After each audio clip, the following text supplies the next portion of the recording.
Bakit bigla kang napaluwas, Arlene? Hindi ba't ang usapan natin ay si Benedict ang kasama mo? Tanong ni Anika sa kapatid sa ina. Naiwan ang driver sa parking lot ng hotel, at siya na ang nag-assist papunta sa itinalagang silid ni Jeremy para dito. Hindi nito ibinigay ang suit nito, bagkus ay isa lamang sa ordinaryong silid sa hotel para sa mga guests. Mag-ara pa rin naman iyon, dahil ang Villarreal Hotel ay isa sa magagandang hotel sa Maynila. Paanong napunta ka sa kumpanya ng dapat ay mapapangasawa mo? Tanong nito sa kanya, sa halip na sagutin ang tanong niya. Kanina pa niya hindi maisip kung ano ang mga dapat niyang isagot, dahil hindi dapat malaman ng mga ito ang tungkol kay Gabriel at Ninong Ernesto niya. Kailangan niyang maging maingat sa mga impormasyon.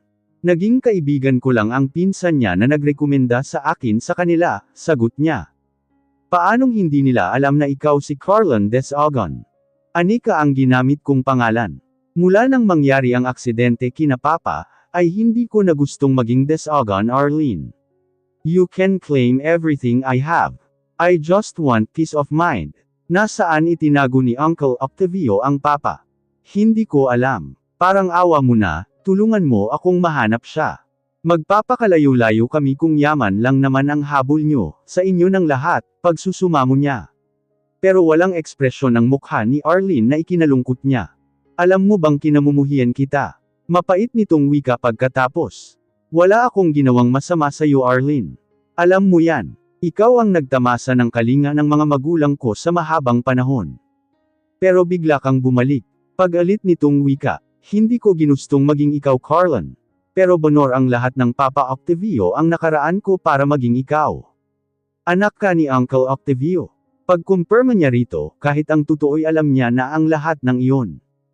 I'm surprised you didn't know, si Papa Augusto ay alam ang katotohanan iyan, dahil narinig ko siyang nakikipag-usap sa isang kaibigan, at sinabing alam niyang pinain lang ako ni Papa Octavio, para makakuha ng parte sa rancho. Unfortunately, nasa iyo na pala iyon, bago ka pa man ipaalaga ni Papa sa ibang tao. Kung yun lang ang kapalit ng katahimikan ko'y ibibigay ko ng buong buo, Arlene. Tulad ng sinabi ko'y hindi ko alam kung saan itinago ni Papa Octavio si Papa Augusto. Pero makikipagtulungan ka sa amin, hindi ba? Hindi ito sumagot, sa halip ay itinukod nito ang dalawang braso sa bintana ng hotel, at sandaling nag-isip. Tulad mo'y hindi ko rin hinanggad ang rancho. Si Papa lang ang gustong makaganti sa Papa mo. Naging ama mo rin siya sa matagal na panahon, Arlene. Minahal ka rin niya at hindi siya naging masama sa iyo, sa kabila ng pagkatuklas niya sa buong katotohanan. Oh, don't get me wrong. Kung nais mo ang kaligtasan ni Papa Augusto, ay gayon din ako. Humarap ito sa kanya, at nagpakawala ng isang mapait na ngiti. Minamadali na ni Papa Octavio ang pakikipagkasundo kay Zane, para makasal kami ng boyfriend mo. Jeremy will never marry you, Arlene. I know. Hindi ko rin gustong makasal sa isang womanizer. Isang pagak na tawa ang pinakawalan nito. You know that, don't you? Yes, atal niyang sagot. Pero hindi rin magpapakasal sa akin si Benedict, kahit pa ilang beses nang may nangyari sa amin. Nakakatawa, hindi ba? Hindi lang ang katauhan mo ang binawi mo sa akin. Kinuha mo rin pati ang pag-asang mahalin ako ni Benedict. May nangyari na sa inyo. Naningkit ang mga mata niya. Maaaring nagsisinungaling ito, sinamantala ni Benedict ang kahinaan nito, para sa pansariling motibo. Many times. Pero sa tingin ko'y hindi niya gustong ipaalam sa'yo. Alam mo ba kung gaano kasakit na ipinagkaloob ko na ang sarili ko, ikaw pa rin ang mas matimbang. Na isang tawag mo lang ay natataranta na siya. I'm sorry, Arlene. Hindi ko gustong makasira sa relasyon yung dalawa. But you did. Pag-alit muli nitong wika. Lagi kayong magkasama dati, hindi ba? Binigyan mo siya ng pag-asa na magiging higit kayong magkaibigan. At kahit nawala ka sa rancho, ay patuloy ang komunikasyon niyo. I was desperate. Hindi niya napigilan ang pagluha. Namatay si Mama nang hindi ko siya nahawakan, o nakita man lang sa huling sandali. Alam mo ba kung ano ang pakiramdam nun? Wala akong makapitan, dahil ang kaysa isa kong kapatid ay iniwan ako sa gitna ng gubat, sa halip na isama ako sa ospital at makita ang magulang ko. Hindi ito nagsalita at nakitaan niya ng paglambot ng mukha. Sa panahong ito ay kailangan niya ang tulong nito, kaya't hindi niya kailangang magmatigas dito. Isang pagkakamali lang niya ay kakampi ito sa ama, at lalo siyang mawawalan ng pag-asang iligtas niya ang ama. Gagawin ko lahat ng gusto mo, makipagtulungan ka lang sa akin na mailigtas si Papa sa kamay ng Papa mo. Please, halos nagsusumamo niyang wika. Tuluyan ng pamatak ang luha niya, at hindi niya iyon itinago kay Arlene. Kailangang makumbinsi mo si Benedict na pakasalan ako, Anika. Nanlumo siya sa narinig. Hanggang ngayon ay nagpupumilit pa ang binata, na sumiksik sa buhay niya. Paano niya ito makukumbinsi na pakasalan ng kapatid? Paano kung hindi siya pumayag? Hindi ko kontrolado ang puso at isip ng ibang tao, Arlene. Then let Jeremy marry me. What? Hindi maaaring sayo ang lahat. Masyado ka naman yatang sinuswerte, Anika. Naiiling nitong wika na bumalik sa pagiging matigas ang anyo. Tulad ng sabi ko ay hindi ko hawak ang desisyon ng ibang tao. Hindi magpapakasal sayo si Jeremy, natitiyak ko yan. So, wala tayong usapan, pinal nitong wika. Wala kang maaasahang kooperasyon sa akin sa paghahanap sa papa mo. Papa mo rin siya. Muling napataas ang boses niya. Bakit nyo kami ginaganito? Anong kasalanan namin sa inyo? Kasalanan mo na ikaw ang minahal ni Benedict. Malalaman nila Zane Villarreal ang lahat ng kasamaan nyo ng ama mo, Arlene, pagbabanta niya. Sa ngayon ay si Zane ang nakikita niyang pag-asa na makakatulong sa kanya. Pero isang pagak na tawa ang pinakawalan ng kapatid. Anong ebidensya ang meron ka? My father and I can deny your accusations. Napasapaw siya sa noo sa kawalan ng pag-asa sa pag-uusap nila ni Arlene. Si Benedict ang hinihiling nitong kapalit, pero hindi niya alam kung mapapapayag niya itong pakasalan ang kapatid. Susubukan kong kausapin si Benedict, sa huli ay wika niya. Kailangan niyang subukan. Kahit magmakaawa siya kay Benedict, ay gagawin niya mailigtas lang ang ama sa kamay ni Octavio. Ipangako mong tutulungan mo akong iligtas si Papa. Siguraduhin mo lang din na walang makakaalam ng pag-uusap natin ngayon, lalo na ang Papa. Tutol siya sa pag-ibig ko kay Benedict, dahil si Jeremy ang pinipilit niyang pakakasalan ko. I am doing you a lot of favor, Anika. Hindi mo rin naman gustong makasal sa akin ang boyfriend mo, hindi ba? Lalantad na ako at sasabihin ko ang katotohanan kay Jeremy. Kami ang magpapakasal at hindi kayo. Sa ganoon ay wala nang pag-asa pang matatanaw si Benedict, na mabaling ang pagtingin ko sa kanya. Marahan itong tumungo, at nagkaroon siya ng katiting na pag-asa. Pero naroon pa rin ang pangamba, dahil hindi siya tutulungan ni Arlene hanggat hindi ito pinakakasalan ni Benedict. Buwan pa ang aabutin ng paghihintay niya. Baka hindi niya kayang iligtas ang ama sa ganoon katagal na panahon. Aalis na ako. Kung sakaling makasagap ka ng anumang balita kay Papa, ay ipaalam mo kaagad sa akin, wika niya bago tumalikod sa kapatid. Tumunog ang telepono niya, at nakitang tumatawag si Jeremy. Sandali niya itong sinagot, at sinabing pababa na siya sa lobby na hotel. Pagbukas niya ay siya namang pagpasok ng lalaking pinagtaguan niya ng mahabang panahon. Halos mamatla siya, at agad kinabugan ng dibdib. Octavio Desagon. Maigi naman pala na sinundan ko dito ang anak ko, bago ako umuwi ng Camarines. Hindi ko alam na dito ka nagtatago, nakangisi nitong wika, saka pinaglipat-lipat ang tingin sa kanila ni Arlene. Ano ang ginagawa mo dito? Kahit ang anak nito ay nagulat, at kinain din ng takot sa presensya ng ama. Pilit niyang pinaglabanan ng kaba at itinaas ang noo, para harapin ito. Gusto niyang komprontahin ito, at itanong kung nasaan ang papa niya, pero alam niyang hindi ito magsasalita. Tama bang ikaw ang Anika, na kasintahan ngayon ng anak ni Zane Villarreal? Oho, at magpapakasal ho kami, hindi si Arlene kung hindi ako, pagtatama niya. Bakit hindi ka bumalik sa rancho? Pamahalaan mo ang mga naiwang negosyo ng ama mo, paghahamon ni Octavio. Kung buhay ang ama mo ay hindi niya magugustuhan na basta mo nalang binaliwala ang mga ari-ariang ilalaban niya ng patayan, nakangiti pang wika nito, na tila nakatutuwa ang sinabi nito. Buhay ang ama ko, Uncle Octavio. Walang bangkay na nahanap sa bangin. Kapag bumalik siya sa rancho, ay saka lang ako babalik doon. Isang mahinang tawa ang pinakawalan nito, sa naiiling na tumitig sa kanya. Kung sabihin ko sa iyo ngayong buhay nga ang ama mo, gagawin mo ba ang lahat para makita siyang muli? Gagawin ko ang lahat, Uncle. Ibibigay ko rin lahat ng kayamanan na gusto niyong ariin, patahimikin niyo lang kami ni Papa. Kung magsalita kay para mong sinasabing ganid ako sa kayamanan, Anika.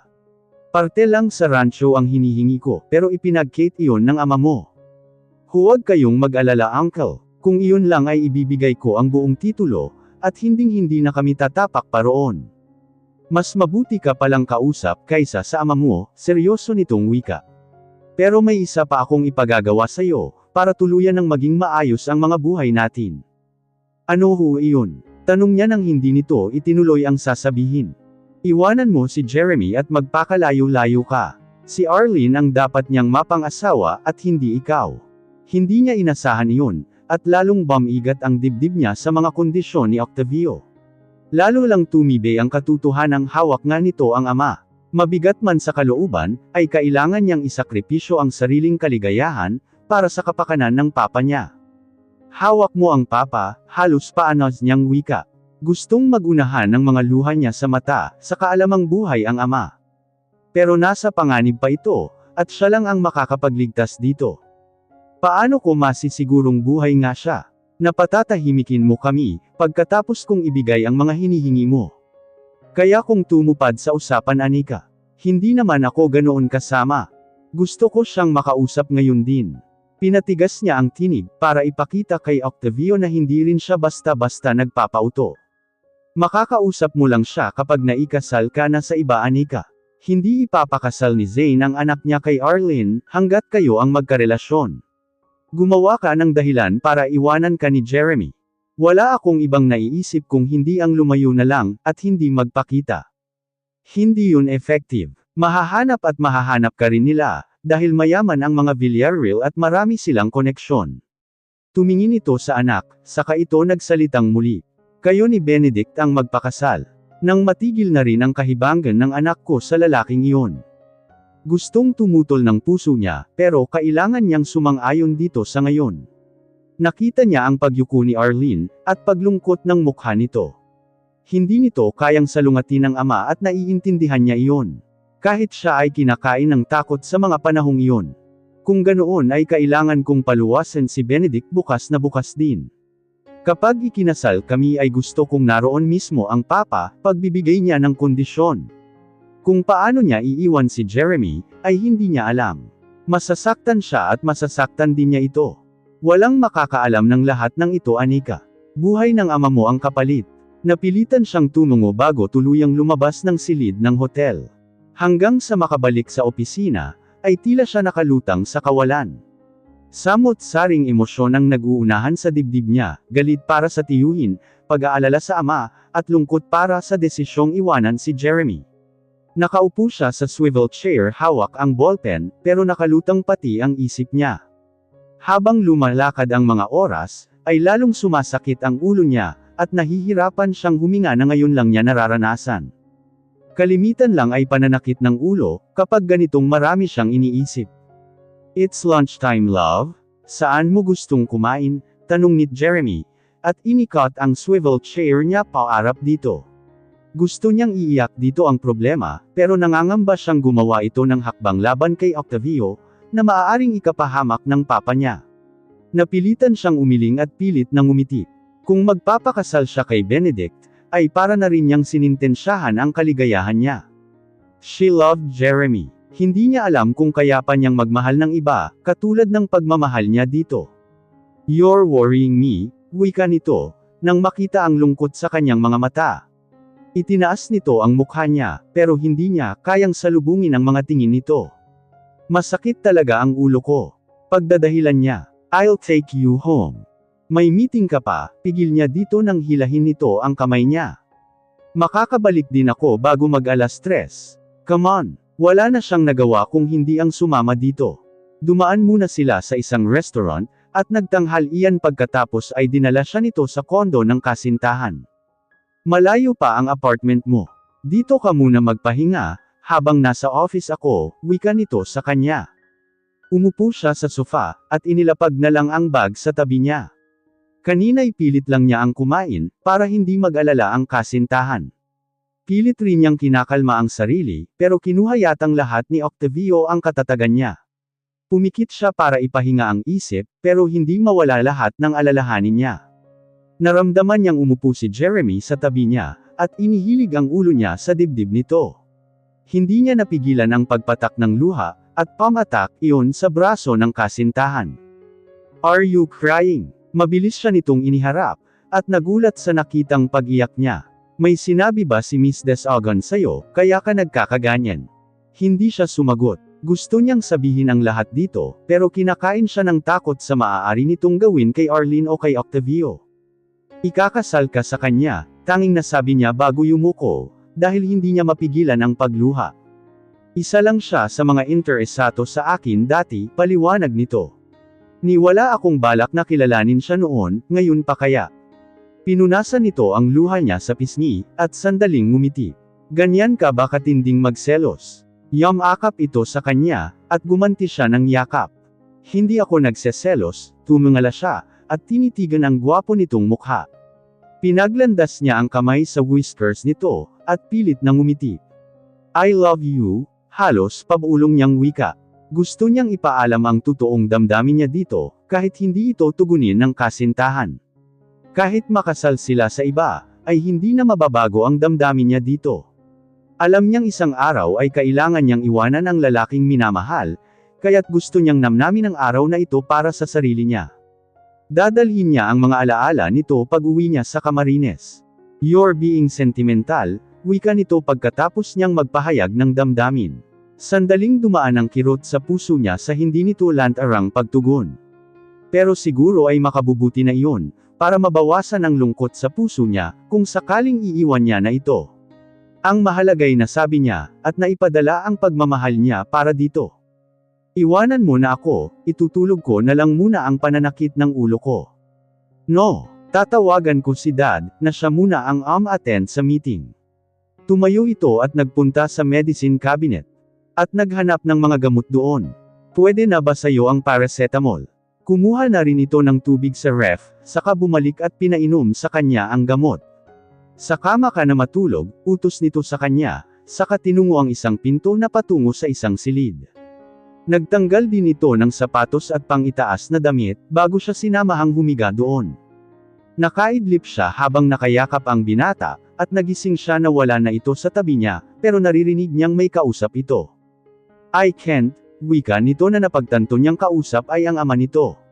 "She's not feeling well. Babalik ako sa opisina, kapag maayos na ang pakiramdam niya, Dad." Sandali itong tumigil sa pagsasalita, na marahil ay nakikinig sa kausap. "Gusto kong kausapin si Miss Desogon na umuwi na lang sa kanila." Sumama ang pakiramdam ni Anika, nang siya ang pasamahin ko at ipahatid sa hotel si Miss Desogon. She might had said something that made Anika upset, muling wika nito. "No, Dad. I am not marrying her. Anika's my girlfriend now. Hindi niyo ako mapipilit na ipakasal sa kung sino ang gusto niyo," madiin pa nitong wika, bago ibinaba ang telepono. Siya ay nakatayo na sa hambo ng pinto, at nagulat ito na makita siya roon. Agad nagbara ang lalamunan niya, sa kaalamang kailangan nitong pakasalan si Arlene. "Kanina ka pa ba dyan?" Masuyo nitong tanong na agad yamakap sa kanya. "Sinabi ko naman sa'yo na hindi ako magpapakasal kahit kanino. Nawala na ang sakit ng ulo ko." Pinilit niyang ngumiti at kumawala dito. "Huwag mo nang abalahin ang daddy mo sa meeting, kung makakapunta ka naman." "Are you sure?" "Oo. Magbihis ka na, maaga ka na lang umuwi." Napilitan naman itong sumunod, habang siya'y nakatayo lang sa pinto, at pinagmamasdan ang mga kilos nito. Gusto niyang namnamin ang bawat segundong nakikita pa niya, at nahahawakan ang kasintahan. Ito pa lang ang pangalawang araw nila. She smiled bitterly. Ilang panahon din niyang iniisip kung hanggang saan lang ito tatagal sa relasyon nila, at puputulan din ito ng binata kapag may nahanap ng iba, yun pala'y siya ang tatapos nito. "Matulog ka ulit. Sandali lang ako sa office," wika nito bago humalik sa kanya. Inihatid niya ito hanggang sa pinto. Pagkaalis ni Jeremy ay agad niyang tinawagan ang Villarreal Hotel, at nagpa-connect sa silid ni Arlene. Nang sabihin ng kapatid na umalis na si Octavio, ay nakahinga siya ng maluwag. "Narinig mo ang pag-uusap namin ng papa mo, Arlene?" wika niya at sandaling kinain ng galit ang dibdib, nang maalala kung paano sila minanipyala ni Octavio. Gustuhin ko man. Nakasalalay ang buhay ni Papa. So, paano ang boyfriend mo? Sarkastiko nitong wika. Siguro naman ay hindi mo mamasamain na damayan ko siya sa oras na nagpakasal ka kay Benedict. Hindi niya napigil ang umiyak ulit. Wala siyang pagpipilian kung hindi ang tanggapin ang mga kondisyon ni Octavio. Makikita lang niya ang ama sa araw ng kasal nila ni Benedict. Kailangan niyang palayain ang sarili mula kay Jeremy. Si Jeremy ay hindi mapalagay kanina pa, dahil sa nakitang kalagayan ni Anika, matapos nitong ihatid si Arlene. He was sure something went wrong. Naging emosyonal din ito kanina, habang magkayakap sila sa sofa. He saw her tears. And she said she loved him. Hindi siya nakasagot ng magpahayag si Anika ng pag-ibig kanina, at nakita niya ang sandaling sakit na gumuhit sa mata nito, dahil sa hindi niya lantarang pagtugon. He wanted to tell her he also loves her, pero dahil namagitan na ang ilang sandali, ay nawala na siya ng lakas ng loob para sagutin iyon. Pero gusto niyang mapanatag ang loob nito, na hindi siya magpapakasal kay Arlene.